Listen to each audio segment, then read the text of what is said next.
Sure. But I like saying free the Western Cape, sure, because all it does every day is remind the ANC that the DA know how to run cities, municipalities, provinces, and potentially countries, sure, and the ANC don't. So every single day saying free the Cape means so the biggest, we know how to run things you don't. Now, I've just launched a new study on secessionism in Africa. And most of my examples come from West Africa. So the Biafrans in Nigeria, the Casamance in Senegal, the Azawad in Mali, and the Ambazonians in Cameroon. But I've never really come in contact with the Cape independence movement. Many media outlets and researchers today see the Cape independence movement as a secessionist group, right? And here in this video, Rob Hersov actually speaks to the fact that Cape independence might be good for South Africa because it keeps the ANC on its toes. Let's listen to what Rob Hersov has to say in this really powerful interview with Penuel the Black Pen, and I'll be back for some analysis. You support an independent Western Cape? If yes, I'd like to know why. I do it because it pisses off the ANC. No, that's why I do it. I mean, is it possible? Yes. Is it probable? Unlikely. Sure. But I like saying free the Western Cape, sure, because all it does every day is remind the ANC that the DA know how to run cities, municipalities, provinces, and potentially countries, sure, and the ANC don't. So every single day saying free the Cape means so the biggest, we know how to run things you don't. The biggest thing is to scare them in that the Western Cape in itself is a huge economy. And if ever South Africa lost it, they'd lose a lot, and it's worth fighting for. Or you need to get your act together so that people in the Western Cape want to remain a part of South Africa. So the DA doesn't support Cape independence. Okay. I didn't know that, by the way. No, they don't. Why? Because they want to fix the whole of South Africa. Yeah. And that's their view. And I would feel quite bad if the Western Cape went independent, sure, and you and buddies in Durban and buddies in Joburg were left to be run by the ANC. No, I'd go get my citizenship as soon as possible. Get a wife there. We'd welcome you. Sure. But that's why I back free the Cape. But I, for the first time, am slightly optimistic about 2024 for the whole country. Sure. And my views. I think the ANC are out in 2024. Don't count our chickens before they hatch. Sure. Who's going to replace them? There's going to be complexity. Will the ANC even give up power? Yeah. Will they? We haven't spoken about that. Yeah. What happens if the ANC loses power? Will they just take it lying down, or will they actually retaliate, as we've seen in other countries? I think they're too disorganized, too fractured. They're fighting each other. Nobody's speaking with the same mouth. I think they've no chance. They'll just fall apart. So what do you guys think? So in this, I think Rob Hersov actually makes a lot of points. From a perspective of an entrepreneur, he has a really firm grasp, a really sharp understanding of South Africa's history and its possible future, coming from the fact that his family has had generations from like his great grandfather, having investment in mining in South Africa. So he has a kind of like a different understanding that stems from generations ago about South Africa's trajectory, in terms of its political and economic trajectory. But in this analysis anyway, it's going to be a long one. I would advise you to watch till the end. But we are going to be understanding this whole concept about Western, the Cape independence movement. And why is it that the Western Cape, or probably this region of South Africa, wants to be independent from the rest of South Africa? So in other words, it's kind of like being framed as a secessionist move, which would kind of like be like along the lines, if you know about the Biafran secessionist movement in Nigeria that has actually evolved in multiple phases, but they just want out of the Federation of Nigeria. So the Western Cape has been likened to be like that in South Africa, where it would be, it would pursue an independent status, probably would have to pursue recognition at the level of the United Nations, and then leave South Africa, in other words, in a fractured relationship, so to speak. But let's understand what's the vision, what's the concept, what's the epistemes that are driving this Cape independence movement, okay? And I'm getting my research from the Cape Independence newspaper itself, because I really thought that we could hear from, the proponents of this move before I pull in maybe analysts from different sectors analyzing what the Cape Independence represents. But let's hear, the Cape from the Cape Independence itself, the Cape Independence newspaper, media outlet. So it says that the Cape Independence movement is a significant political phenomenon in the Western Cape that has its roots in the confluence of historical, political, and social factors that have helped shape the province's unique identity, okay? And the Cape Independence movement is gaining momentum in the recent years. The fact that it's gaining a lot of momentum is not an abrupt emergence, but it's a culmination of a long-standing sentiments and regional distinctiveness that have actually been brewing since the post-apartheid era. Okay, so the article says that the genesis of the Cape Independence movement can be traced back to the early 2000s, a period that was marked by growing disillusionment with the national political landscape in South Africa and the desire for greater autonomy in the Western Cape. And it says that this sentiment of disillusionment was fueled by a perceived misalignment between the province's values and the policies pursued by the ANC government. So the Western Cape's consistent opposition to the ANC, coupled with its distinctive approach to governance and economic management, laid the groundwork for a movement advocating for a separate path from the economic path that the ANC actually has outlined for South Africa. Okay? So the article further says that the Cape Independence movement represents a desire to reclaim a sense of agency over the Western Cape as a region, its future. So it echoes the provincial historical legacy of liberal governance and inclusivity. It is also driven by a belief that the Western Cape can better fulfill its potential and address the needs of its residents as an independent entity.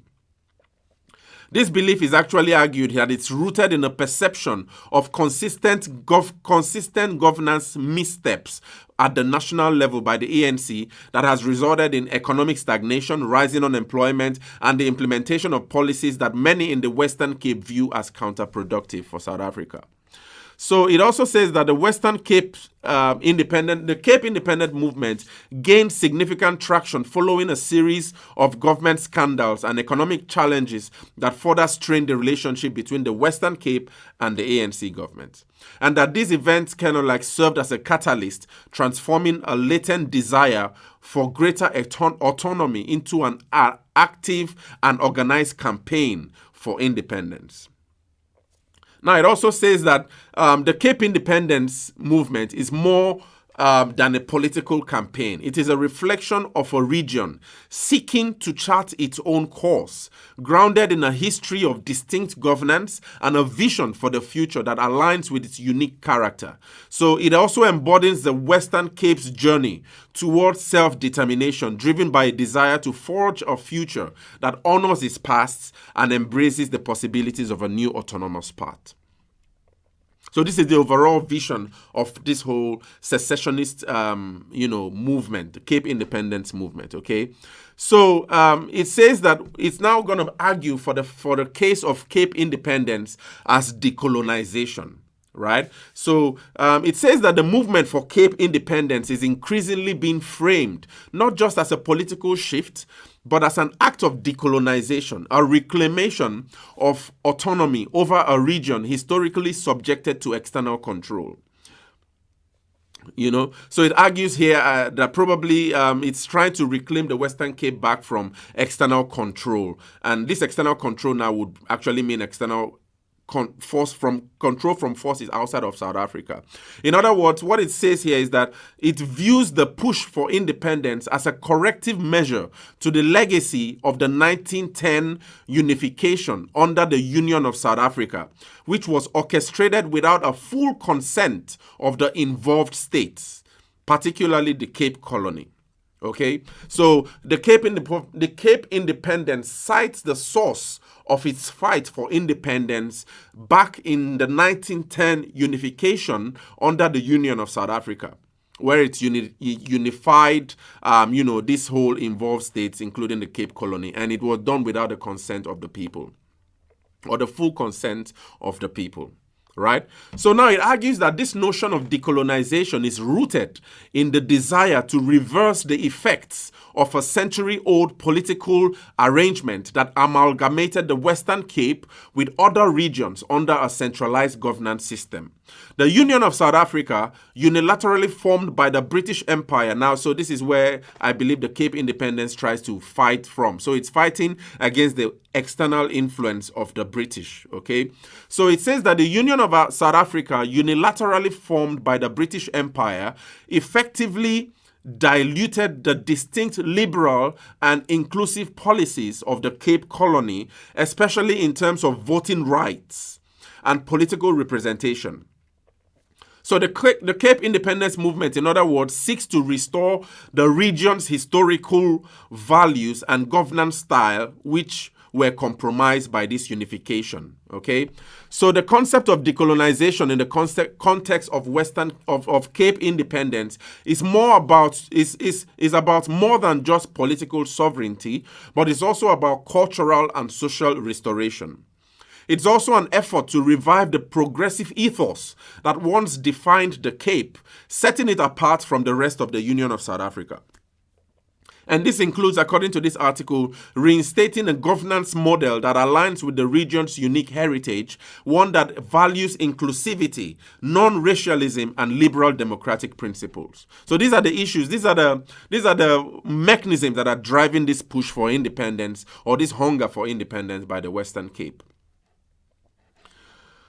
The article also argues that the Cape Independence Movement also challenges the narrative that the current political boundaries drawn by the colonial and apartheid eras are sacrosanct. The advocates of Cape independence argue that these boundaries were often established without considering the historical, cultural, and economic realities of the regions they enclosed. So by seeking independence, the Western Cape wants to redefine its own boundaries and governance in a manner that aligns more closely with its historical identity and modern ambition. So this is a really tricky one, because in the same way the EFF argues that most of the borders in Africa were drawn by external forces, especially by those that began with the Berlin Conference in 1883 and 1884, Western Cape advocates also argue that a pursuit to redraw the borders of the Western Cape is also a fight for decolonization that was rooted in this 1883-1884 period of redrawing borders in Africa in that regard. So it's kind of like likening its arguments with arguments of Pan-Africanists who are trying to fight against the colonial borders that were instituted upon the continent of Africa. Okay? So in continuation, the article argues that Cape independence, therefore, is seen not just as a political endeavor, but as a broader movement towards reclaiming a lost identity. And it's about undoing the colonial legacy that has long overshadowed the region's unique character and reestablishing a governance model that resonates with the values and the needs of its people. And in this light, Cape independence is as much as decolonizing the region's political structure as it is about affirming its distinct place in the modern South African landscape. So this is the vision, this is how the advocates for Cape independence actually see their pursuit of independence in South Africa. Okay? Good. So now the article then goes into the outcomes of independence, and it argues really critically that the pursuit of Cape independence opens a window to a range of potential outcomes, each shaping a distinct future for the Western Cape. It argues that the envisioned independence is not just a political separation in South Africa, but a transformative process that could redefine the region's governance, economy, and societal structure. So, according to one of its foremost considerations is the fact that in an independent Western Cape is the choice of its political system. While the exact nature of this system remains a topic of debate and speculation, there is a strong inclination towards establishing a government model that reflects the region's commitment to democratic principles and market-driven economics. So more like a neoliberal stance, political neoliberal economic stance in its governance, okay? And it also speaks here that the possibility of adopting a direct democracy model where the electorate plays a more active role in lawmaking through referendums is particularly appealing, especially in this movement. And it also argues here that this approach to this kind of law making through referendums would ensure that the policies and laws of the new state are directly influenced by its citizens, fostering a deeper sense of participation and representation. Now, from an economic standpoint, it says that an independent Western Cape has the potential to become a hub of innovation and financial growth. It argues that the region's existing strengths in sectors such as finance, IT, real estate, and agriculture provide a solid foundation for economic development, and that the prospect of establishing free ports and positioning the Cape as a tax haven could further attract investment and spur economic activity. This is its argument. So it's kind of like fighting for positionality where it might establish itself as a tax haven, and then in that regard drive a lot of investment to establish itself, as an independent region. It also argues here that these economic strategies would aim to capitalize on the Western Cape's strategic location and its robust infrastructure, enhancing its appeal as a business and investment destination, right? Now, in terms of also demography, it argues that the Western Cape's diverse population comprising Cape Coloreds, Africans, whites, and Asians actually present an opportunity to build a truly inclusive society. So this is in my analysis of Gayton Mackenzie's visit to Orania. I would argue that the Cape Independence seems to be a little bit more inclusive. I think Orania is an all-Afrikaner society, and that it wants to establish a society based on Afrikaner consciousness and religion and worldviews, okay? But the Cape Independence Movement advocates here argue that the Cape is already inclusive of multicultural trajectory, multicultural, populace in that regard, and it wants to build on that to build a much more inclusive society as an independent state. So it says that the removal of any racial law and the promotion of non-racialism would be central to the new state's ethos, and that this approach would not only rectify historical injustices, but also position the Cape as a model of multicultural harmony and integration. Now, in terms of tourism, the Western Cape promises that since it's already a significant contributor to the region's economy, it would see further growth in an independent Western Cape. So the region's natural beauty, its rich cultural heritage, and reputation for hospitality makes it an attractive destination for tourists from around the world, and that independence would enhance the Western Cape's global profile, drawing more visitors and boosting the local economy. Okay, so these are kind of like the visions of the prospects for an independent Western Cape. It argues also that the vision is a progressive vision that is economically vibrant and more of an inclusive entity grounded in the principles of democracy and market economy. So this wraps up, the idea of the fight and the pursuit of an independent Cape in South Africa. And this kind of like, it's in a way, according to Rob Hersov argues that such a movement seems to be, in his opinion, helpful to keep the ANC on its toes, even though it might be like a movement that's on the fringes, and it might seem like many analysts have argued is a dream in a pipeline.